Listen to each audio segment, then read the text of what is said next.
setelah kerusuhan Mei, kebetulan saya ditunjuk menjadi ketua tim investigasi untuk kerusuhan Mei untuk TGPF.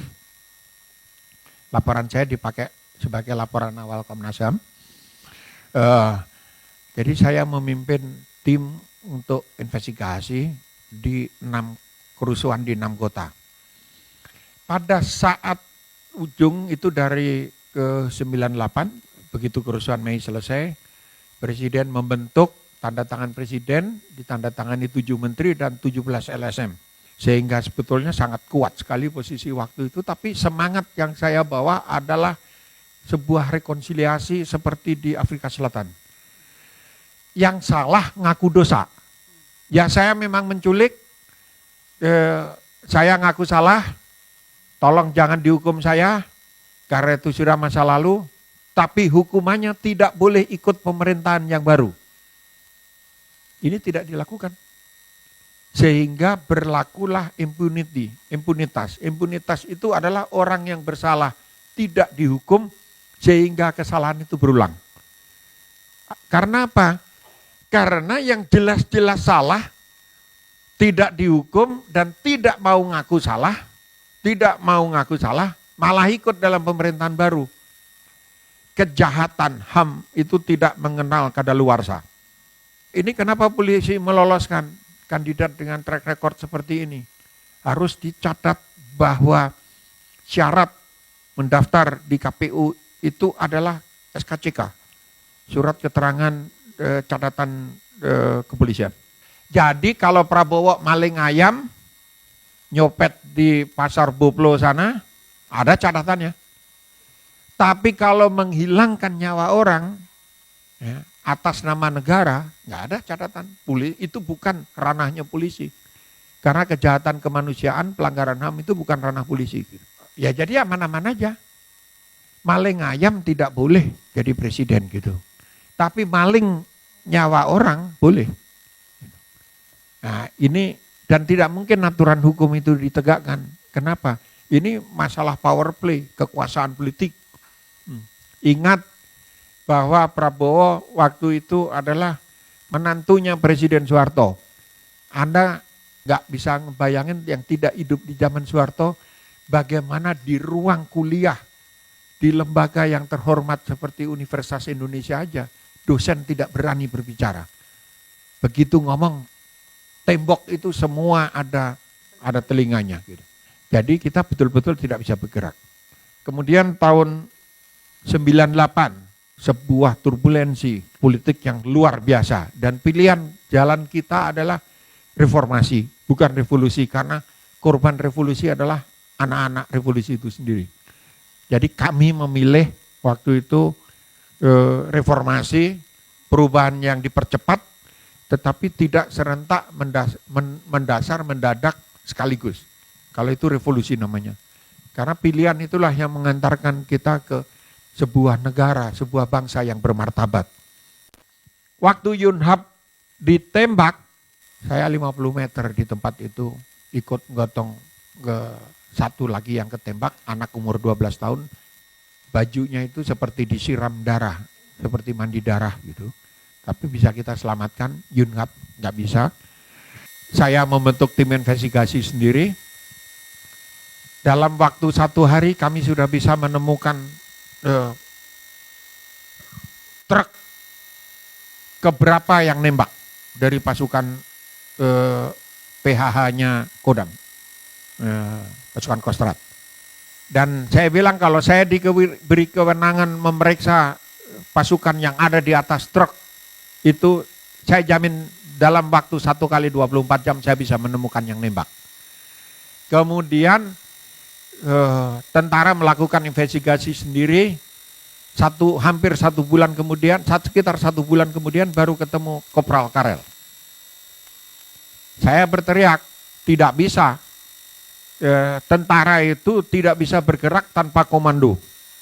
Tidak boleh senjatanya ada di tangannya ada di pelatuk senjata dan menembak sebelum ada perintah atau tidak diperintah. Semua yang tanggung jawab para komandannya. Dan komandan tertinggi waktu itu adalah Pangdam Jaya. Akhirnya mereka marah, saya di TO. Saya 98 itu di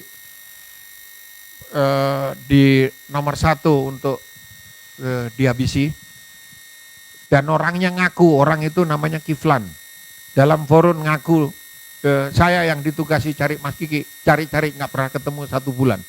Makanya saya nunggu, kalau saya ngomong keras tuh nunggu saya dipanggil, diajak berdebat gitu. Kita buka-bukaan aja supaya tahu jelas gitu.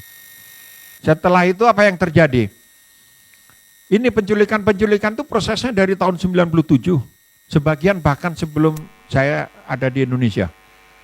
Ketika kemudian tekanan politik membesar dan arah perubahan ini bola liar, belum jelas kemana, mulai bermunculan nama-nama kasus ini dan mereda, penculikan itu mereda, hilang, lalu berhenti. Tapi kami sempat menjemput Desmond ke bandara. Saya langsung pergi begitu dilepaskan Pius pulang ke Palembang. Besoknya saya susul ke Palembang, kami diskusi dan waktu ngobrol itu rumahnya masih dikepung intel dan Pius masih menangis bercerita caranya disiksa. Nah, kalau Anda tanya saya kenapa mereka sekarang ada di Prabowo, dalam teori penculikan itu ada istilah Stockholm Syndrome. Orang yang diculik itu jatuh cinta pada yang menculik. Jatuh cinta itu bisa karena hatinya, karena rasa sayang, bisa karena duit, bisa karena kekuasaan, bisa karena apa saja. Silahkan tafsirkan sendiri. Untuk yang belum kembali, berbanggalah Anda punya orang tua yang tidak pulang daripada punya orang tua yang jadi penjahat. Berbahagialah bahwa Anda dilahirkan jadi anak orang yang pantas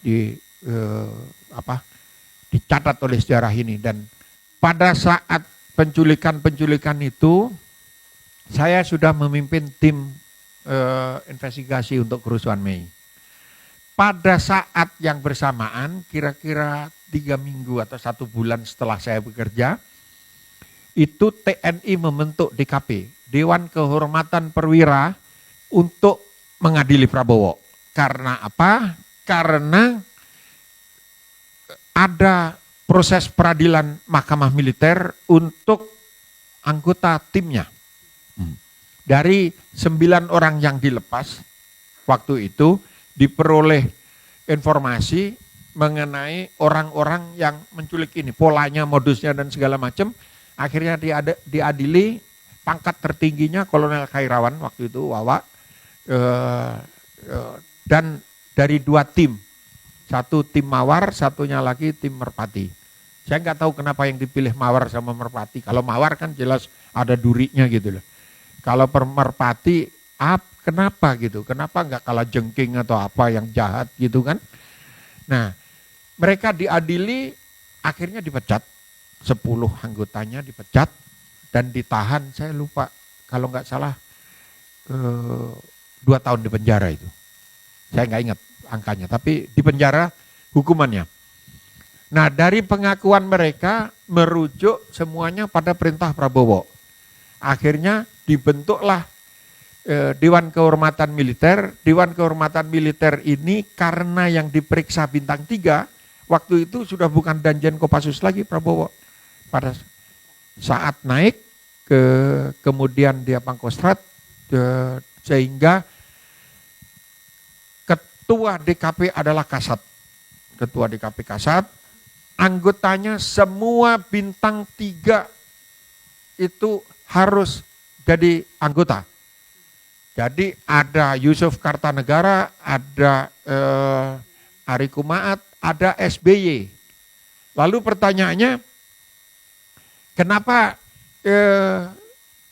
soal SBY ini tadi, kenapa ke Jokowi enggak, ke Prabowo malu-malu gitu. Anda tidak tahu bahwa SBY itu pernah digebuki Prabowo waktu di Akmil, di Akabri waktu itu. Kenapa? Tidak ada orang yang bertanya dalam catatan biodatanya Prabowo, harusnya lulus tahun 73, kenapa lulusnya tahun 74? Ini nggak ada orang yang nanya. Katanya Prabowo pinter, kok nggak naik kelas gitu. Berarti ada yang lain kan? Ya itu tadi, gebukin SBY gitu. Jadi ada Prabowo, Ria Mizard, Yudi, sama ada satu lagi, 4 orang.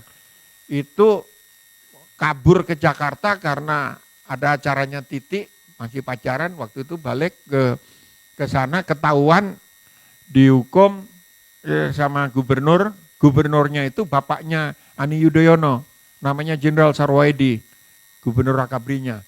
Nah ketika mereka tahu, loh kok ada yang tahu, satu-satunya orang yang tahu adalah SBY karena dia diajak nggak mau gitu.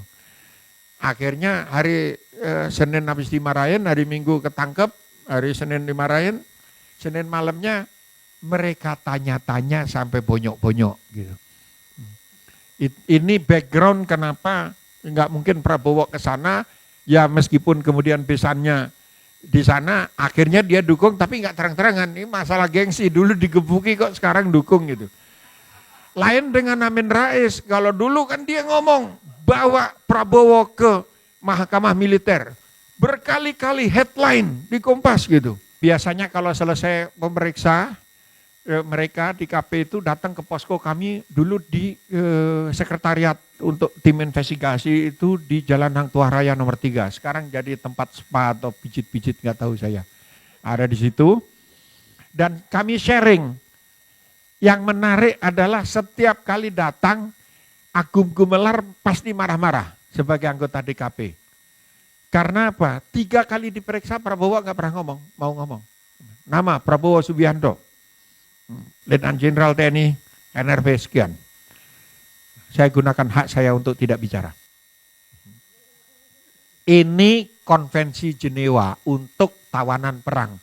Jadi dia memposisikan diri sebagai tawanan perang. Gitu. Jadi tidak ada data yang keluar, tanya Pak Agung, memang nggak ada data, 3 kali diperiksa itu.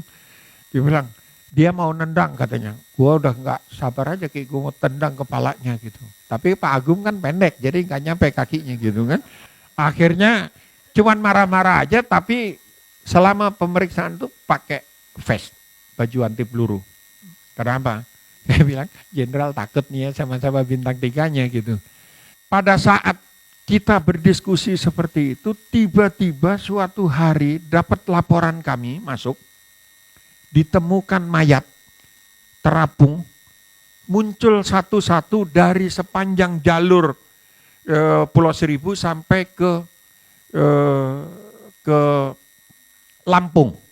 Itu dilepas pantai Kalianda. Saya nggak ingat, saya ingat saya 6 mayat, tapi 5 atau 6 mayat itulah mayat-mayat yang hilang. Ya, jadi jenazah yang hilang sebagian yang diculik. Saya nggak tahu ini jenazahnya siapa, langsung dikuburkan di sana. Nah, saya bilang Allah Maha Besar itu kenapa?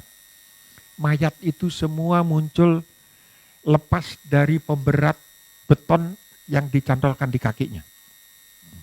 Nah, jadi diberi pemberat, ditenggelamkan semua. Ya, kita tidak tahu karena apa? Harus dicatat bahwa yang kembali 9, yang ditemukan mayatnya 1, ya. Sisanya yang 13 itu belum ketemu, itu yang tercatat. Yang tidak tercatat masih banyak lagi. Kami menemukan 1 mayat dengan tusukan bayonet di Cemorosewu. Cemorosewu itu perbatasan Jawa Tengah dan Jawa Timur, yang biasa dipakai untuk naik Gunung Lawu. Polisi waktu itu masih di bawah ABRI, jadi tidak ada. Kalau ditanya, kenapa nggak dibawa ke pengadilan International Court of Justice di Den Haag sana? Bukti forensiknya nggak ada, mana ada polisi bisa meriksa pada tahun-tahun itu. Sudah pasti nggak bisa, nggak ada gitu. Dan ini data tidak pernah diungkap. Banyak data yang akhirnya saya sembunyikan ya untuk catatan sejarah saja, saya depositokan di sebuah tempat di atas muka bumi ini. Kenapa? Secara hukum yuridis nggak mungkin ini diselesaikan kok. Karena ini pertarungan kekuasaan dan mereka masih berkuasa terus. Ingat, mau mengadili Pak Harto aja nggak bisa. Kita ini mau mengadili Pak Harto tuh nggak bisa. Sudah jelas-jelas MPR memutuskan. Sudah jelas-jelas sudah dibuat perkara sidangnya ditentukan di Departemen Pertanian yang di Pasar Minggu itu. Sudah ada sidangnya, Pak Harto nggak pernah datang, katanya sakit gitu. Sakit terus gitu. Dan akhirnya nggak jadi disidang sampai hari ini gitu. Begitu juga tuntutan untuk Prabowo disidang misalnya di Mahkamah Militer kan. Itu bahkan termasuk dari Amin Rais. Itu di koran di halaman 1 terus keluar, mahmilkan Prabowo gitu. Ya angin sepoi-sepoi basah aja. Ya, saya mau menutup ini dengan proyeksi ke depannya. Sekarang begini, banyak disebut, wah ini black campaign, ini negatif campaign. Kalau atas nama black campaign, kita tidak boleh tahu calon pemimpin yang kita pilih, ini bangsa ini udah keterlaluan gitu. Kita ini memilih pemimpin kok kita nggak boleh tahu ibu-ibu yang punya anak gadis boleh ngelamar nggak karena itu duda gitu kan? Kan boleh, kita harus tahu pemimpin kita duitnya berapa, dapat duitnya dari mana gitu. Kalau Prabowo punya istal kuda di Jagorawi, banyak kuda di situ, itu kudanya siapa? Kudanya Herman Sarens, kuda teman-temannya yang lain, bukan semua kudanya dia. Tempat itu punya siapa? Punya Pak Zakir itu, yang punya golf Jagorawi. Nah, kalau 6 bulan karyawannya di Kiani Nusantara, bukan Kiani Kertas, Kiani Nusantara itu tidak digaji, dulu punya siapa, punya bawa pasan, kan kita harus tahu. Kita harus tahu dong, ini masa presiden kita nggak boleh tahu duitnya berapa? Gitu. Kita tidak boleh tahu duitnya dari mana, ini bukan black campaign. Ini bagian dari pencarian identitas yang mau mimpin bangsa ini siapa gitu. Obama itu bapaknya dari Afrika, pulang punya istri 16 lagi, jelas kok dibuka semua, tidak ditutup-tutupi. Dan itu tidak ada pengaruhnya. Tapi kita harus tahu, Prabowo punya anak berapa, istrinya siapa, kayak gitu. Jadi jangan takut. Kenapa? Kita harus tahu. Orang yang A sampai Z balik lagi ke A, yang paling tahu itu Pak Luhut Panjaitan. Luhut itu 9 tahun jadi atasannya dan mereka kemana-mana latihan bersama di GSG 9 di Jerman, di Mossad, di SAS Inggris, di Greenberry Amerika, bareng-bareng semua. Saya tidak mau Prabowo jadi presiden karena dia penjahat HAM. Nah, karena tidak mau, caranya seperti apa? Ya harus dukung Jokowi. Loh ini lain nih, ini persepsinya harus lain gitu. Jadi saya nggak kampanye, kalau kampanye kan saya ngajak dukung Jokowi. Yang saya lakukan adalah mengajak tidak mendukung Prabowo itu.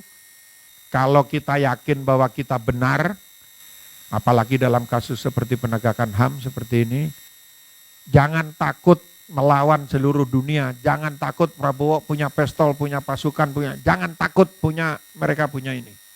Bawa hati nurani kita, bawa keberanian kita. Karena sejarah nanti yang akan mencatat. Ya, sejarah itu tidak bisa berbohong. Dan suatu saat pasti akan terungkap.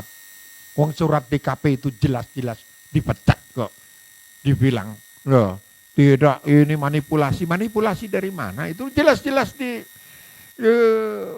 diberhentikan. Diberhentikan itu tidak dengan hormat. Itu PTDH namanya. Hanya karena menghormati Pak Harto, ini pengakuan dari DKP, Fahru Rozi, sama yang lain-lain. Ini kesalahannya Wiranto nih. Karena Wiranto Panglima waktu itu dan dia bilang, kita hormati Pak Harto lah. Gitu. Ya dia kan mantan ajudan Pak Harto. Ya udah, jangan pakai tidak dengan hormat gitu. Nah sekarang kalau diberhentikan tidak dengan diberhentikan katanya tidak dengan hormat itu nggak ada. Lalu alasannya apa? Gitu. Coba suruh jawab itu timnya itu. Ada sahabatnya Prabowo dari kecil yang menjadi Fadlison dulu, yang pasang badan untuk Prabowo sebelum ada Fadlison. Orang itu namanya Farid Prawira Negara. Tiba-tiba nelpon saya. Terus Ki, jangan mundur. Terus saya tanya, kenapa lu ngomong gini? Bukannya konsultannya Prabowo. Dia bilang, gila lu. Gue temennya Prabowo dari kecil. Tapi kalau sekarang dukung dia jadi presiden, Ki, gue masih punya hati. Ini omongannya Farid. Kalau sekarang Fadlison yang pasang badan, tanya aja, Fadlison itu pengusaha-pengusaha apa?